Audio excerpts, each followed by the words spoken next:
सुप्रभात। आज हम कक्षा 7 के अंग्रेजी विषय का एक नया पाठ पढ़ेंगे। पाठ संख्या 2 animals, birds and doctor Dolittle, जानवर, पक्षी और डूलिटल पूर्णविराम। लेकिन पाठ में जाने से पहले हम कुछ प्रश्नों पर चर्चा करेंगे। एक, क्या आपको जानवर पसंद हैं? आपको कौन सा जानवर सबसे अधिक पसंद है और क्यों? संभावित उत्तर: हाँ, मुझे जानवर बहुत पसंद हैं। मुझे कुत्ते सबसे अधिक पसंद हैं क्योंकि वे वफादार, मिलनसार और चंचल होते हैं। 2, क्या आपने कभी घर में कोई पालतू जानवर रखा है? उसका नाम क्या था? संभावित उत्तर: हाँ, मेरे पास ब्रूनो नाम का एक पालतू कुत्ता था। वह बहुत स्नेही और आज्ञाकारी था। 3, जानवर एक दूसरे से कैसे संवाद करते हैं? संभावित उत्तर: जानवर ध्वनियों, शारीरिक हावभाव, चेहरे के भाव और गंधों के माध्यम से संवाद करते हैं। 4, क्या आपने कभी सोचा है कि आपका पालतू जानवर क्या सोच रहा होगा? संभावित उत्तर: हाँ, मैं अक्सर सोचता हूं कि मेरा पालतू जानवर क्या सोच रहा होगा, विशेषकर जब वह मुझे देखता है या मेरे पीछे पीछे चलता है। 5, यदि जानवर बोल सकते तो आप उनसे कौन से प्रश्न पूछते? संभावित उत्तर: मैं उनसे उनकी आवश्यकताओं, भावनाओं और यह पूछता कि हम उनकी बेहतर देखभाल कैसे कर सकते हैं। 6, क्या आपको लगता है कि जानवर मानवीय भावनाओं को समझते हैं? क्यों? संभावित उत्तर: हाँ, मुझे लगता है कि जानवर मानवीय भावनाओं को समझ सकते हैं क्योंकि लोग जब खुश, दुखी या परेशान होते हैं तब वे अक्सर प्रतिक्रिया देते हैं। 7, क्या आपने कभी किसी पशु चिकित्सक को किसी जानवर का इलाज करते हुए देखा है? संभावित उत्तर: हाँ, मैंने एक पशु चिकित्सक को एक बीमार कुत्ते का इलाज करते और उसे दवा देते हुए देखा है। 8, एक पशु चिकित्सक में कौन कौन से गुण होने चाहिए? संभावित उत्तर: एक पशु चिकित्सक दयालु, धैर्यवान, देखभाल करने वाला, ज्ञानवान और समर्पित होना चाहिए। पाठ का संक्षिप्त परिचय। डॉन डूलिटल ह्यू जॉन लॉफ्टिंग द्वारा लिखी गई एक रोचक और कल्पनाशील कहानी है। यह कहानी जॉन डूलिटल के बारे में है, जो एक दयालु और संवेदनशील डॉक्टर हैं और जिन्हें किसी भी अन्य चीज से अधिक जानवरों से प्रेम है। अपने तोते पॉलिनीशिया की सहायता से वे जानवरों की भाषा को समझना और बोलना सीख जाते हैं। फलस्वरूप वे मनुष्यों का इलाज करना छोड़ देते हैं और एक प्रसिद्ध पशु चिकित्सक बन जाते हैं। यह पाठ जानवरों के प्रति दया, करुणा और सम्मान के महत्व को उजागर करता है। यह हमें जानवरों की आवश्यकताओं को समझने और उनकी देखभाल करने के लिए प्रेरित करता है। जानवरों से संवाद करने की डूलिटल की अनोखी क्षमता के माध्यम से यह कहानी पाठकों को रोमांच, हास्य और मूल्यवान जीवन पाठों से भरी एक रोचक यात्रा पर ले जाती है। यह हमें यह भी सिखाती है कि प्रत्येक जीवित प्राणी प्रेम और समझ का अधिकारी है।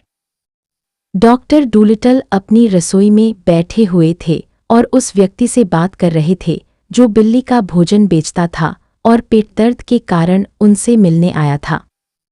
आप लोगों के डॉक्टर होना क्यों नहीं छोड़ देते और जानवरों के डॉक्टर क्यों नहीं बन जाते? बिल्ली का भोजन बेचने वाले व्यक्ति ने पूछा।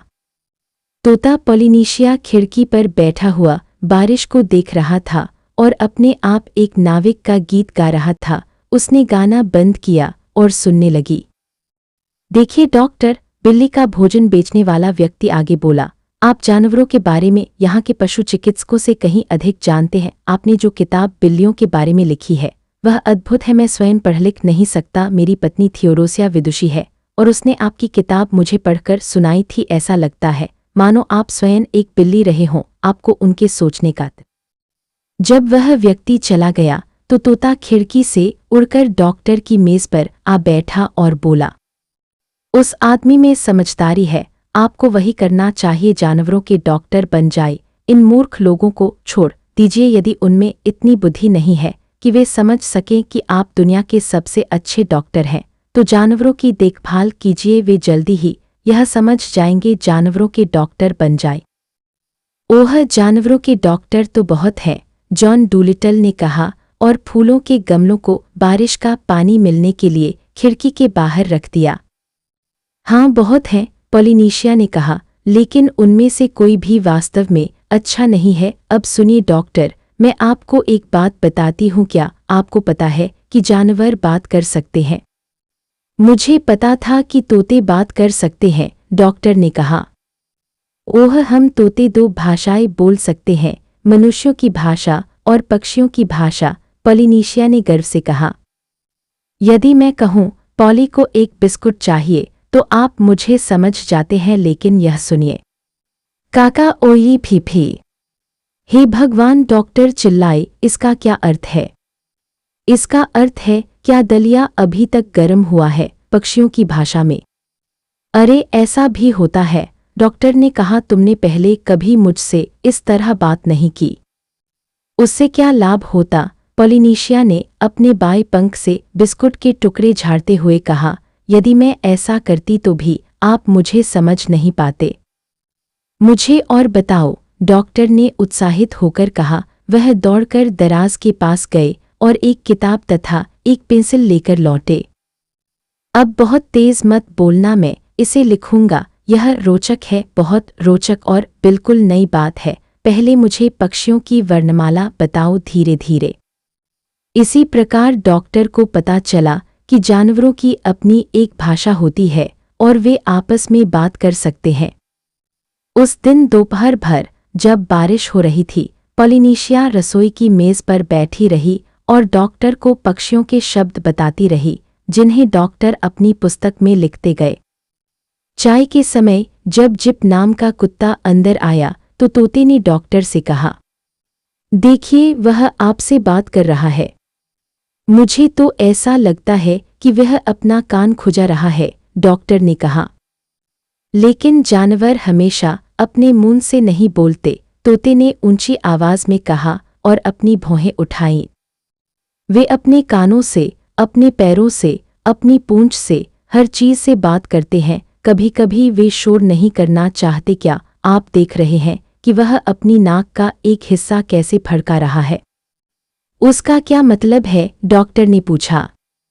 उसका मतलब है, क्या आपको दिखाई नहीं देता कि बारिश रुक गई है? पॉलिनीशिया ने उत्तर दिया। वह आपसे एक प्रश्न पूछ रहा है। कुत्ते लगभग हमेशा प्रश्न पूछने के लिए अपनी नाक का उपयोग करते हैं। कुछ समय बाद तोते की सहायता से डॉक्टर ने जानवरों की भाषा इतनी अच्छी तरह सीख ली कि वे स्वयं उनसे बात कर सकते थे और उनकी हर बात समझ सकते थे। इसके बाद उन्होंने लोगों का डॉक्टर होना पूरी तरह छोड़ दिया। जैसे ही बिल्ली का भोजन बेचने वाले व्यक्ति ने सबको यह बताया कि जॉन डूलिटल अब जानवरों के डॉक्टर बनने वाले हैं, बूढ़ी महिलाएं अपने पालतू पग और पूडल कुत्तों को उनके पास लाने लगी, जिन्होंने बहुत अधिक केक खा लिया था। किसान भी कई मील दूर से अपनी बीमार गायों और भेड़ों को दिखाने के लिए आने लगे। एक दिन एक हल खींचने वाला घोड़ा उनके पास लाया गया। बेचारा घोड़ा एक ऐसे मनुष्य को पाकर बहुत प्रसन्न हुआ जो घोड़ों की भाषा बोल सकता था। आप जानते हैं डॉक्टर, घोड़े ने कहा, पहाड़ी के उस पार रहने वाला पशु चिकित्सक कुछ भी नहीं जानता। वह पिछले 6 सप्ताह से मेरा इलाज कर रहा है, किसी न किसी बीमारी के लिए, लेकिन मुझे जिसकी आवश्यकता है वह है चश्मा। मेरी एक आंख की रोशनी जाती जा रही है। इस बात का कोई कारण नहीं है कि घोड़े भी मनुष्यों की तरह चश्मा न पहने, लेकिन उस पहाड़ी के पार वाले मूर्ख आदमी ने मेरी आंखों की ओर देखा तक नहीं। वह मुझे लगातार बड़ी बड़ी गोलियां देता रहा। मैंने उसे बताने की कोशिश की, लेकिन वह घोड़ों की भाषा का एक भी शब्द नहीं समझ पाया। मुझे तो केवल चश्मे की आवश्यकता है। बिल्कुल बिल्कुल, डॉक्टर ने कहा, मैं तुम्हारे लिए तुरंत चश्मा मंगवाता हूं। मैं आपके जैसा ही एक चश्मा चाहता हूं, घोड़े ने कहा, लेकिन हरे रंग का। जब मैं खेत जोतूंगा तब वह मेरी आंखों को सूरज की रोशनी से बचाएगा। निश्चित रूप से, डॉक्टर ने कहा, तुम्हें हरे रंग का चश्मा ही मिलेगा। आप जानते हैं महोदय, हल खींचने वाले घोड़े ने कहा, जब डॉक्टर उसे बाहर जाने के लिए सामने का दरवाजा खोल रहे थे। समस्या यह है कि हर कोई सोचता है कि वह जानवरों का इलाज कर सकता है केवल इसलिए क्योंकि जानवर शिकायत नहीं करते। लेकिन वास्तव में एक अच्छा पशु चिकित्सक बनने के लिए एक अच्छे मानव चिकित्सक से भी अधिक बुद्धिमान होना पड़ता है। अच्छा, डॉक्टर ने कहा, मेरा चश्मा कब तैयार होगा? फिर जॉन डूलिटल ने एक बड़ा और सुंदर हरे रंग का चश्मा बनवाया। उस घोड़े की एक आंख की रोशनी जाना बंद हो गई और वह पहले की तरह अच्छी तरह देखने लगा। जल्द ही परलबी के आसपास के ग्रामीण क्षेत्रों में खेतों के जानवरों को चश्मा पहने देखना एक सामान्य दृश्य बन गया और अंधा घोड़ा लगभग देखने को नहीं मिलता था। अन्य जानवरों के साथ भी यही हुआ जिन्हें उनके पास लाया जाता था। जैसे ही उन्हें पता चलता कि डॉक्टर उनकी भाषा बोल सकते हैं, वे उन्हें बता देते कि दर्द कहाँ है और वे कैसा महसूस कर रहे हैं। इसलिए डॉक्टर के लिए उनका इलाज करना बहुत आसान हो जाता था। अब ये सभी जानवर वापस गए और उन्होंने अपने भाइयों तथा मित्रों को बताया कि बड़े बगीचे वाले छोटे से घर में एक ऐसा डॉक्टर रहता है जो वास्तव में सच्चा डॉक्टर है। और जब भी कोई जीव बीमार पड़ता, केवल घोड़े, गायें और कुत्ते ही नहीं, बल्कि खेतों में रहने वाले छोटे जीव जैसे फसल के चूहे, बैजर और चमगादड़ भी, वे सब तुरंत नगर के किनारे स्थित उसके घर पर आ जाते। उसका बड़ा बगीचा लगभग हमेशा उन जानवरों से भरा रहता था जो उससे मिलने के लिए आने का प्रयास कर रहे होते थे। इतने अधिक जानवर आने लगे कि उसे विभिन्न प्रकार के जानवरों के लिए विशेष दरवाजे बनवाने पड़। उसने मुख्य द्वार के ऊपर हॉर्सेस, घोड़े लिख दिया, बगल वाले दरवाजे पर काउज, गायें लिखा और रसोई के दरवाजे पर शीप, भेड़ें लिखा। हर प्रकार के जानवर के लिए एक अलग दरवाजा था। यहां तक कि चूहों के लिए भी तहखाने में जाने हेतु एक छोटी सी सुरंग बनाई गई थी, जहां वे पंक्तियों में धैर्यपूर्वक बैठकर डॉक्टर के आने की प्रतीक्षा करते थे। कुछ ही वर्षों में मीलों और मीलों दूर तक रहने वाला हर जीव जॉन डूलिटल एमडी के बारे में जानने लगा। सर्दियों में जो पक्षी दूसरे देशों की ओर उड़कर जाते थे, वे भी विदेशी देशों के जानवरों को डूलिटल के बारे में बताते थे, उस डॉक्टर के बारे में जो उनकी भाषा समझ सकता था और उनकी परेशानियों में उनकी सहायता कर सकता था। इस प्रकार वह पूरी दुनिया के जानवरों के बीच प्रसिद्ध हो गया। वह बहुत खुश रहता था और अपने जीवन को बहुत पसंद करता था। ह्यू जॉन लॉफ्टिंग के बारे में। ह्यू जॉन लॉफ्टिंग 14 जनवरी 1886 26 सितंबर 1947 एक अंग्रेज अमेरिकी लेखक और प्रशिक्षित सिविल इंजीनियर थे जो डॉ डूलिटल नामक पात्र की रचना के लिए सबसे अधिक प्रसिद्ध हैं। उनका प्रसिद्ध पात्र डॉ जॉन डूलिटल जानवरों से बात करना सीखता है और एक अंतर्राष्ट्रीय ख्याति प्राप्त पशु चिकित्सक बन जाता है। लॉफ्टिंग ने बच्चों के लिए भी अनेक रचनाएं लिखीं, जिनमें the story of Mrs Tubbs 1923 तथा Tommy, Tilly and Mrs Tubbs 1936 शामिल हैं। उनकी अन्य कृतियों में पॉरेज पोएट्री 1924, नॉइजी नोरा 1929 और द ट्वाइलाइट ऑफ मैजिक 1930 शामिल हैं। पाठ्य का सारांश।